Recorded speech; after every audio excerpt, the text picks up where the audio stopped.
Welcome back. Today I'm going to be talking to you about a wine from Black Walnut Winery, another one of the Brandywine Trail members, and this is their Sassy 2009. Sassy, very interesting name.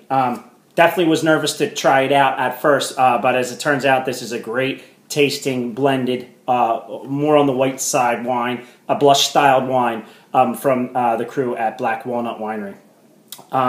In speaking to Lance Castle, the owner and winemaker, he was talking to me about the different grapes that are in this particular wine, the Cayuga grape, the Pinot Gris, and the Pinot Noir. So you're looking at basically 2 out of 3 of the grapes are white wine-oriented grapes.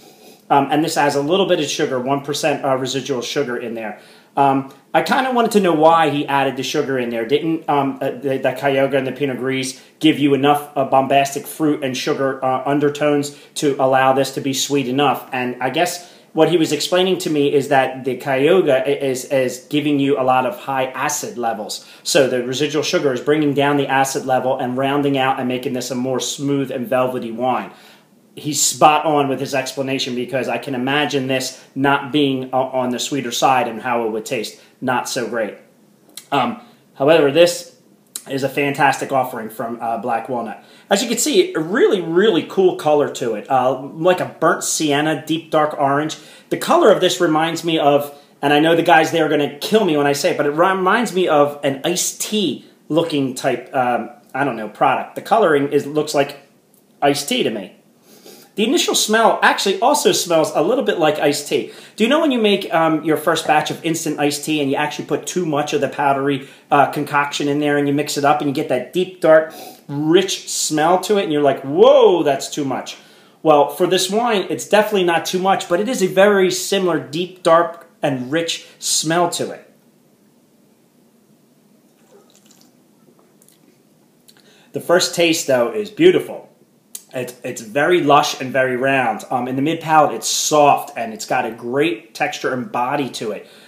This is definitely a happy hour wine, and I talk a lot about happy hour wines and how I think that should be smooth and approachable. But this is got just a little bit more oomph to it. The Pinot Noir is really showing its face coming through here, and with some of the darker cherry and strawberry characteristics coming from the Pinot Noir are starting to show face through this particular wine.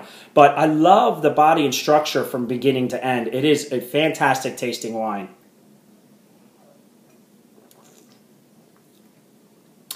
It ends perfectly. It's smooth. It's not a tongue sucker. It's not dry. It has just the right amount of sweetness there to keep you coming back for more.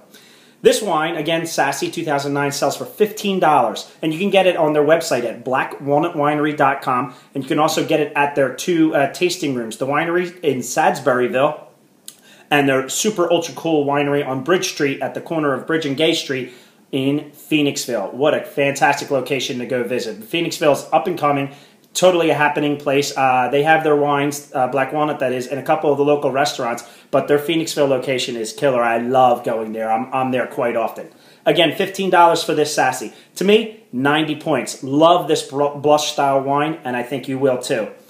Enjoy, guys. This is a great offering from Black Walnut Winery. I thank the Castle family for sending it out to me, and hopefully I'll be trying a hell of a lot more of their wines. For now, check it out. Sassy 2009, you're going to love it. 90 points from me.